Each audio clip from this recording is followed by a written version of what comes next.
Hi everybody, here's Christian from Trace5. And this is Gideon. And guess what? We lied. There's more decks opening. We said that last time around when we opened the deck, we said this would be the last deck that we will open. But you guys seem to really enjoy our deck openings. And so we brought with you guys, for you guys, some decks from the preview event. Yeah, that we got as presents when we were streaming because we couldn't play. Yeah, we couldn't play. So we thought we're gonna catch up with the rest of the community and play a little bit. But first we wanted to also show you a little bit some of our decks. Right away, we're gonna spoil to you guys, there's gonna be a giveaway at the end of this, all of this. So after we open both decks and we played both decks, you will have an opportunity to win 2 of our decks.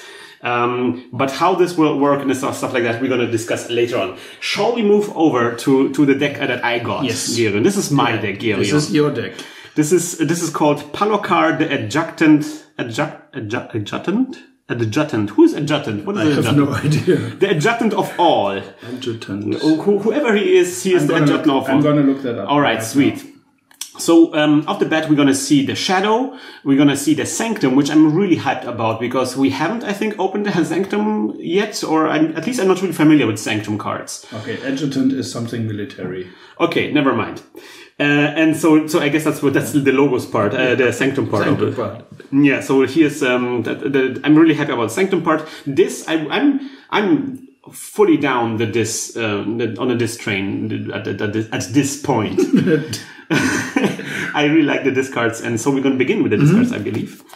So the first card is going to be Control the Weak. We saw this on the preview event a lot, right? Yes, and it was quite impactful. Yes, I think this is one of those cards that because it makes you think about what the opponent is about to do, right? Mm-hmm. Because it says it's an action. It says choose a house of on your opponent's identity card. Your opponent must choose that house as their active house on the next turn.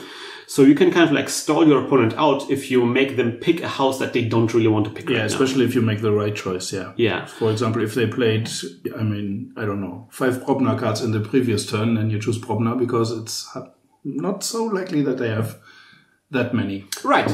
And so if you know exactly, if you can predict what your opponent want to do, you can kind of play against this. So I think this card kind of teaches you to become a better player in KeyForge, and it also rewards like really good strategic play, really thinking about what the player is doing. One important lesson that we learned is you don't choose Sanctum when you know that your opponent has bait and switch. Shadows, you mean? Shadows. You don't pick shadows. Yeah, and especially if sitting on a pile of amber, that's something that our friend Philip learned the hard way. So this is Gangoozle. It's an action. It gives you an ember. Play, deal 3 damage to a creature. If it's not destroyed, its owner discards a random card from their hand. I like this, I have to say. Yeah, it's fine. There is the one thing I don't like about this card, and that's the artwork.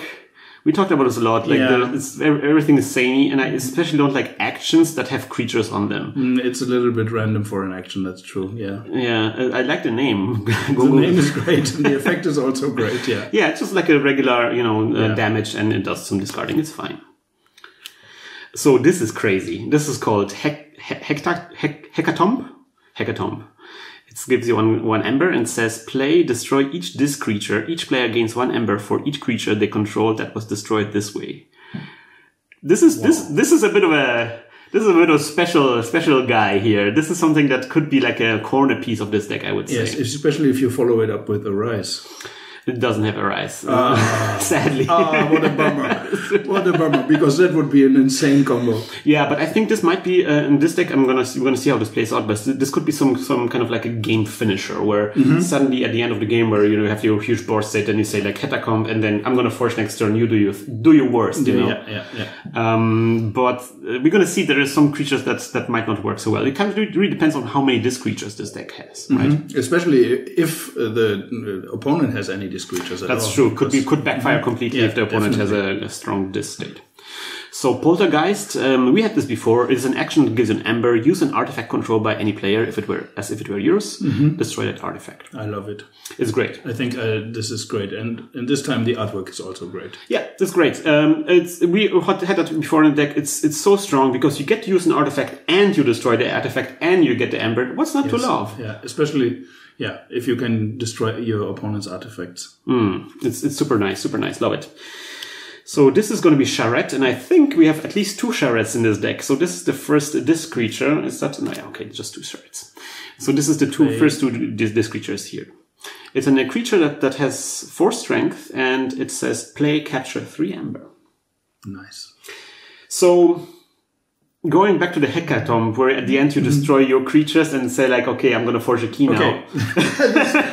That's a little bit of a non-go right there. That's a bit of yeah, but the idea is with those, of course, you play them, they will capture the ember from the opponent, and the opponent has to kill those if they want to get back. 4 strength is kind of beefy. It's kind of difficult to destroy them. And 3 ember, capturing 3 ember is a lot. Is a lot, yeah. That would throw the opponent back big time.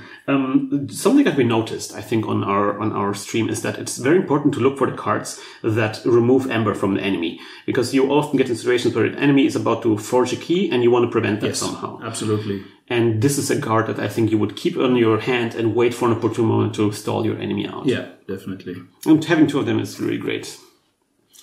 So this is going to be Drumble. He is a creature, 2 strength. He's elusive. And then it says play, if your opponent has 7 or more ember, capture all of it.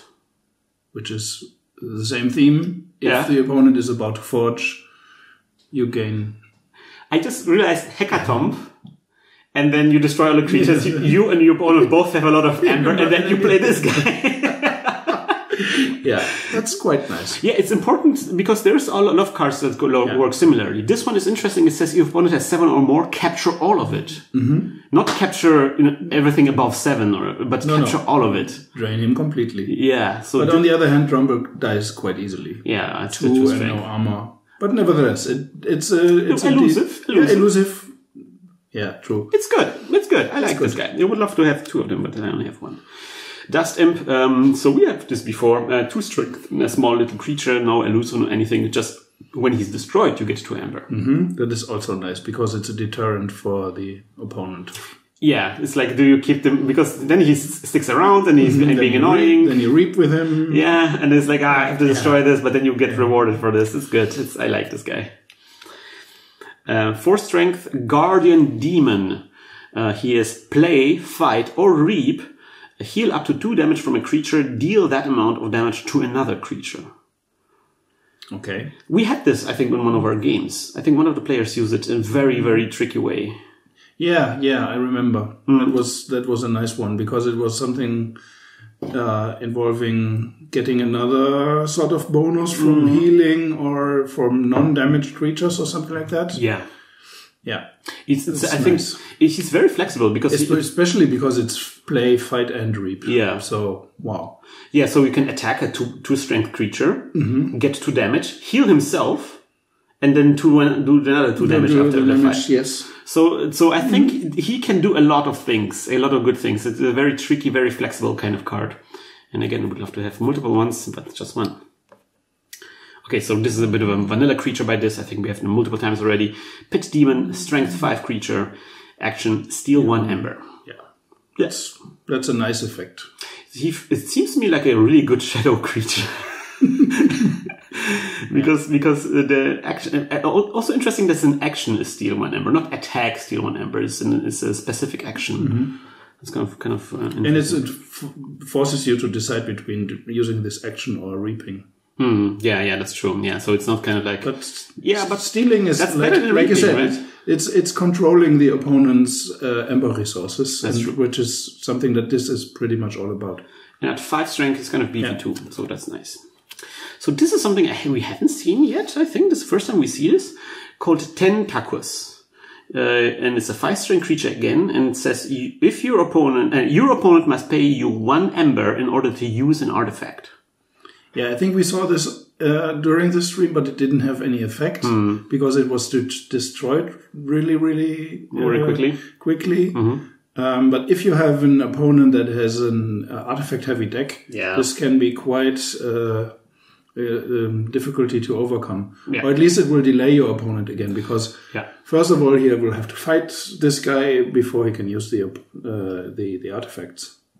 That's true. But also otherwise, I mean, 5 strength is, even if it does nothing, it's still a good body. 5 strength creatures are... Yeah, there's nothing wrong. I will take those all day. Yeah, definitely, yeah. So Toxin, we saw these guys a lot of times already. So he's a 3-strength creature, and it has Reap. Your opponent discards a random card from their hand. Yeah, that's also something that this is good at, is hand management. Yeah. Or in discarding random cards. Slows the opponent down a little bit. Slows the opponent down, and sometimes you actually hit the important card. That's true. That would be the one that destroys you next turn. I think that there's a different one, the Succubus from this, that is a bit better in this regard. But this is still, I think, a very solid creature. And the problem is, like, when you have him out, this ability often doesn't feel like it's doing anything because you have no control over which card that gets discarded. But I think if you're on the receiving end, sometimes it can completely foil your plans. So I like it. Okay, so we're going to move over to the Sanctum. Again, I'm really happy about Sanctum. There's some really good Sanctum cards here. We had some problems during the stream recognizing the Sanctum creatures because they all look alike. They are knights in shiny armor with the sun in the backdrop. So I'm hoping that we're going to play this deck to get more familiar with those guys. So this is Blinding Light. We had this before. This is an awesome card. This is super strong. It's a beefed up Tremor. Yeah. If it's going really well. Yeah. Yeah, it can stun so many. Yes. And it gives you an Ember as well. So there's nothing. There's the one problem that I think Tremor might be still a bit better, because with Tremor you can stun creatures from 2 houses, so it can slow down both houses. But Blinding Light, maybe we should have to say what it does. Choose a house, stun each creature of that house. But with this guy is you stun all of the creatures of that house, so the opponent has to just pick that house to unstun them, and then everything is undone again. I mean, they lose 1 turn. That's a lot. It's a time walk, basically. Yeah, it is a little bit, yeah. Also, problem is, of course, that it also applies to yourself. So if you have any creatures that share a house with your opponent, they will also get stunned. You have to be really careful. This is also something that can backfire. So this is Inspiration. I think I have 2 of those guys. So this is an action, and it says play, ready, and use a friendly creature.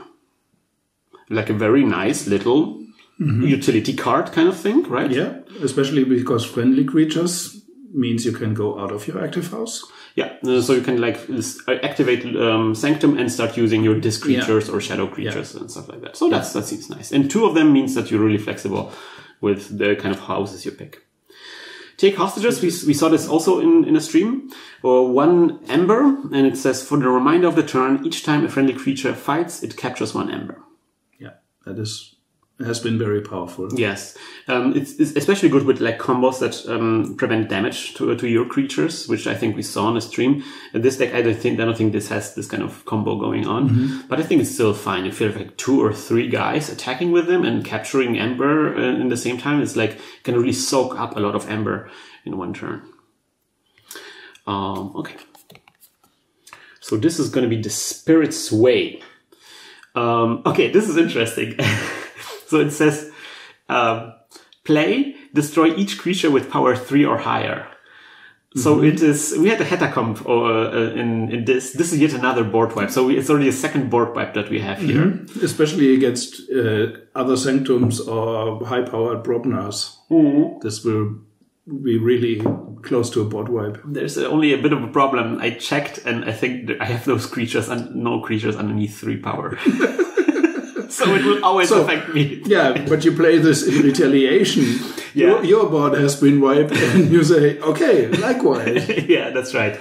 If I lose control of the board, then I think that might be a good way to even the playing field. Yeah. Okay, so this is great. I haven't seen this before, but Virtuous works. Yeah, gain 3 Ember. That's it. Okay. 3 Ember. Okay. There's been some math. We've been doing some math, and usually we say like, okay, the curve is like 2 Ember. 2 is also already pretty good, but 3 Ember is pretty sweet. Yeah, I would love to have multiple of those, but okay. But nope. So this is Commander Rebel. So this is our first dudes. The first shiny knight. First shiny knight. We have 3 shiny knights, 3 Commander Ramiel. So I think that he is important for this deck. He says it's a creature 3 strength. And it says, Reap, user-friendly non-Sanctum creature. Yes. So a similar effect that we had on this event, on Inspiration.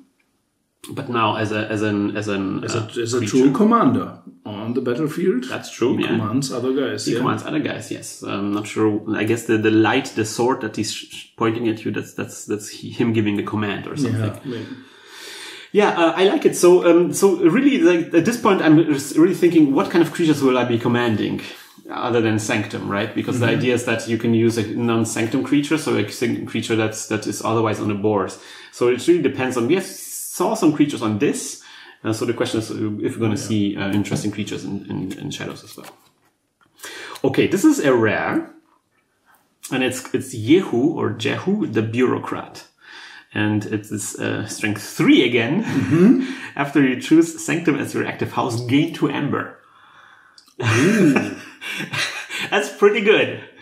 So that means he has to stay on the board for at least one round after you play him. Yes. Yeah. And people will probably obviously want to kill him immediately. But it's also kind of good if you think about this, because it's like I have all those cards and creatures that allow me to activate things outside of Sanctum. And so I will get him on the board, get some other creatures on the board as well, and then always go Sanctum and get the Ember from this guy. Hopefully. Yeah, and the commanders will allow you to do stuff with your other creatures. Exactly. That's there's a strategy there emerging already, as you can tell. All right. So this is going to be another dude with an armor. This is Raiding Knight, 4 strength, 2 armor, pretty beefy. I think we saw him a lot of times. And he's play capture 1 Ember, which is nice. Very vanilla. It's a nice add-on to the power and armor. Yeah, it's a good creature. I would say. Yeah, I would say too. I like him a lot. Then Staunch Knight, another dude. Yet another knight. And also 4/2, so 4 strength and 2 armor. And it says Staunch Knight gets +2 power while on the flank. So it seems to me like the answer to Valdir from Broknar, so to speak. Like a little bit, yeah. He's extra strong when he is. Yeah, and Valdir won't be able to kill him in the first hit. Valdir does 6 damage to a flank creature. And +2, right? There's a... No, he won't be able to kill. If it's on the flank, he won't be able to, because he says... Wait, it might even out perfectly, right? Not sure. Like, we have to look at Valdir again. Anyways... Moving on to Shadows, and I'm very happy to see bait and switch here. We saw a lot of games during the stream that were on Shadows that didn't have bait and switch, and that did really, really well. Yeah. But nevertheless, having bait and switch, 1 copy, and keeping it for the opportune moment is something that is really, really good. Yeah, I think there is a lot of theory crafting around, and people be like, okay, this is the best card ever. It's good, and I'm happy to have it, but also, again, we saw a lot of Shadow decks doing really well without bait and switch. So don't throw away your non-bait and switch Shadow decks. Exactly. That's it's not that important. I mean, this is the main takeaway from the preview event. Yeah. You cannot evaluate the decks on perceived card power in a vacuum. It's how the deck plays. It's the mixture of the cards that's important. This is 2 ghostly hands that I have in here. We saw this before a lot, and it doesn't look so special, but it's actually pretty solid, really good card. It says ghostly hand action. You get 2 Ember from this, and then play. If your opponent has exactly 1 Ember, steal it. Early game, it's terrific. No, I think it's always good. Also, shortly after the opponent has forged a key. Yeah. There's quite a lot of opportunities for this. There's a lot of good opportunities here. So the idea is that the text on the card, you wouldn't even consider that to be that important. If you can pull it off, that's great, obviously. But just 2 Ember for a card, that's already pretty solid. You play this. And you absolutely should never try to keep it on your hand to wait for the perfect moment for this. Just play it out and get it to Ember, man. I think that's generally true. Yeah. It is more important to play as many cards as you have when you can play them to get new cards. That's true. Although, and if it's something like a Sanctum, maybe you want to just randomly kill your guy. Of course, there are exceptions. Okay, so this is Hidden Stash. We had this before again. This is an action, and it says play archive card, and you also get an Ember. So it's kind of like lab work for shadows. I was thinking about what to archive with this. So maybe Hackathon would be maybe a good one to kind of like to wait for this turn that you can use it. That's something I have to consider. Maybe the one-off faction card that you have on hand that you don't want to play right now. Maybe bait and switch because it also requires a good timing. Yeah, also cards that require timing that you want to keep around for later. Okay, so this is Key of Darkness. It is an action, and again, another rare. The artwork doesn't look so amazing. It doesn't look rare-ish, but it's the effect is pretty good. Yeah. Forge a key at +6 costs. Yeah, and if your opponent has no Ember, forge a key at +2 cost instead. Yeah. So you bait and switch and then this. Yeah, if you can pull this off. Yeah. That's almost game, right? We said that there's like this back and forth always, like checking, and then opponent steals your stuff again. So being able to forge a key out of turn is kind of strong. It is really, really powerful. I mean, +6 is... It's a lot. It's a lot, yeah.